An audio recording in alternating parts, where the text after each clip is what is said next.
Bill Keenan, welcome to Conversation with Cardinal Dolan. Thank you, Father Dave. Welcome. Your Billy, Eminence. good to have you. I've been looking forward to having you on the show for a long time. Well, I know gotta your tell you, mom. I know you. I love you. when I woke up this morning, I felt like a minor league baseball player being called up to the major league. That's exactly how I felt. Well, just look at me as Casey Stengel. I'm Okay, we're going to be all right. thrilled But this to be is with grand. you. I have benefited from hearing you speak with a lot of humility and even joy about your extraordinarily active life. My God, schooling, Fordham University, military service, high school teaching, and then the tragic accident, and then the temptation. Do I give up now?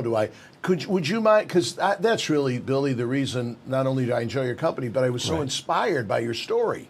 Well, you know, really the best point of departure is the day of the accident, September 14th of 2013. I was 46 years old and right in the middle of an absolutely blessed life. Happy family, 2 jobs that I absolutely loved, teaching history 180 days a year at North Rockland High School, and then performing in an Irish American party band another 80 dates a year.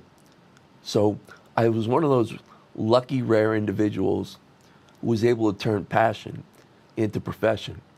And that dates all the way back to the night before I graduated from Fordham, and I was commissioned a second lieutenant. And that odyssey was a 4-year trip that took me to Fort Benning, Georgia, to jump out of airplanes, all the way across the country to the Pacific Northwest, to Fort Lewis, Washington, for 2 years, and then finally as a company commander in Honduras, in Central America, and then back home, grad school, and teaching at Albertus. Yeah, My Albertus Magnus, my one of alma our mater. great Catholic high schools. Up in Nyack, right, Billy? Actually, Bardonia. Bardonia. And so I had this incredible, lucky, fortunate, blessed life. And then on September 14th, at around noon, I drove down to Seagirt, New Jersey, grabbed the longboard off the roof rack, paddled out, and the surf was actually small that day, maybe 1 to 3 feet. And I surfed beautifully and happily for about an hour. And then a wave came. I paddled hard, popped up, and I'm riding, and out of nowhere, I got thrown off the board. I hit my head on a sandbar, and the paralysis was instantaneous. My last conscious memory was of trying to get my legs under me to get out of the water, and then everything faded to black. And at that moment, I experienced physical death. And then God showed up. By the way, September 14th, the Feast of the Victory, the Triumph of the Holy Cross. Yes. Yeah. There was only one man, one surfer in the water that day. His name was Errico Blitzel. And we talked about it about 2 months after the accident. And he said that he saw my body surface face down, and he knew right away that I was drowning. Now, God put him in the water that day. He was a lifeguard growing up as a kid. He grabbed me, dragged me out of the water, started CPR immediately. I had no pulse, no respiration. The EMTs arrived quickly. I was defibrillated twice on the 6-mile trip to the hospital. Defibrillated twice. So I was gone. My, oh my. And the CT scan, once I arrived at the hospital, revealed 5 bones in my cervical spine fractured and a spinal cord injury at the level of C4. So what it meant was that from the moment that my head hit the sand, I was going to be much as you see me now. Yeah. And yeah. Billy, of course, reminds, Father Dave mentioned this, that you were a great friend of Steve McDonald, who was a great friend of the entire city.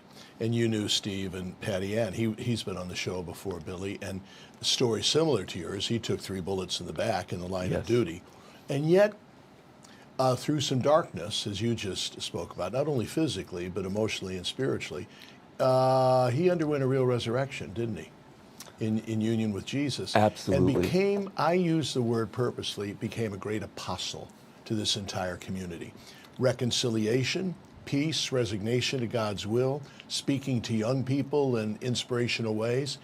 And thank you, Billy, because you're doing that as well, no? When did you kind of come to that decision that God has a purpose for me, it's not over? Well, it's actually very consistent with the role that Stephen played in my life. When I was put in a medically induced coma in the immediate aftermath of the accident. And I woke up 2.5 weeks later in Gethsemane, trapped in this body, and I had sunk emotionally and spiritually to about as low as it can go. Every night I was sleepless at the rehab hospital, and in my silence, because I was trached, I would literally call out to God, why have you left me here? Like, what purpose can I possibly serve? And my grief was such a heavy burden, such a heavy cross. And I stayed in that state for probably the first 8 weeks. And then God showed up again. A man named Dennis Lynch came into my room in the middle of the day, and I wasn't able to speak because there's a little piece called a speaking valve when you're trached that allows you to speak during the day. And I didn't have mine in. Dennis came into the room and he said, Billy, I know you can't speak, but Stephen McDonald's on the phone and he wants to speak to you. Now, you knew of Stephen then? Oh, Yeah. absolutely, yeah. And he spoke to me for about 10 minutes. And I truly believe that it was God speaking to me through Stephen. And I'll never forget the things that he spoke to me about. He said, Billy, your friend Dennis told me that you're a wonderful history teacher and that you taught his daughter, Cara, at Albertus. And he said, I want you to know that there's a reason why you're still alive. He said, God has a plan for you, and you are going to come back and contribute significantly when your rehab is over, when you're strong enough. And at the end of the conversation, he told me, he said, Billy, don't ever, ever forget that in the end, there will be life. Wow. That's Stephen. That is Stephen. And you were right about him being an apostle, because that's what Didn't an apostle does. That? Yes, Billy, you did. are you back to teaching now? I know you give tons of talks and visit classrooms and all. Do you still teach? Well, Your Eminence, that conversation with Stephen was the trigger for a paradigm shift for me, because I was in this abyss of self-pity and depression. And that conversation sparked in me the change from perseverating on what I couldn't do and thinking about what I might be able to do. And luckily for me, I didn't suffer traumatic brain injury. My mind, my cognition was intact. And if I could just get off the breathing tube, I'd be able to return to teaching. So Stephen was pivotal in getting me to start coming back to life. All that. And I was able to teach starting in September of 2015.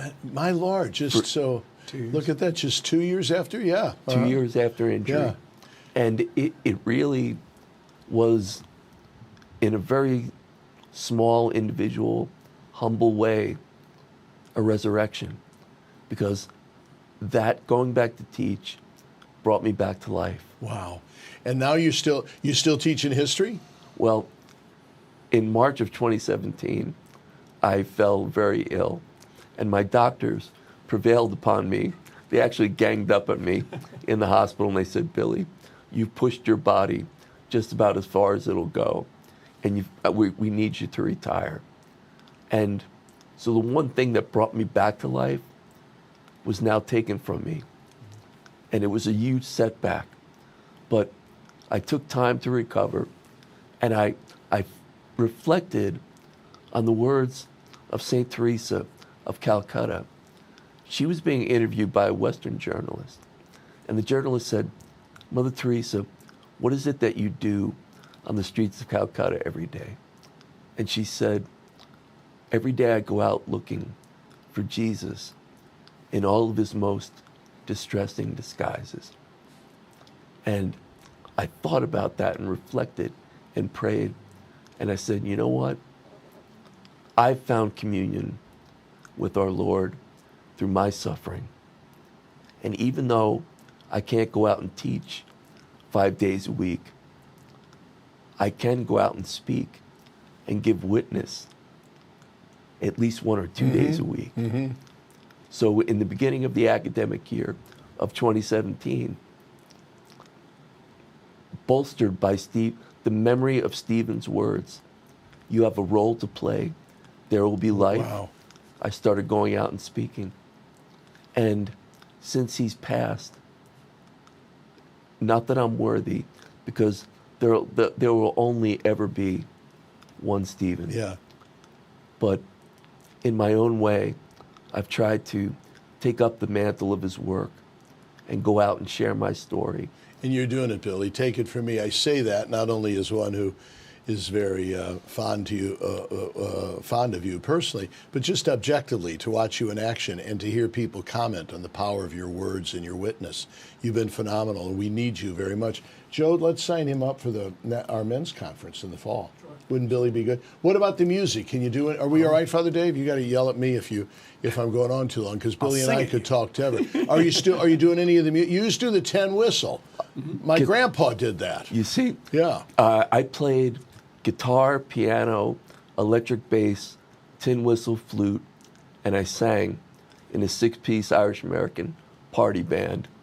So, I mean, weddings in and of themselves are great occasions, but there's nothing like an Irish wedding.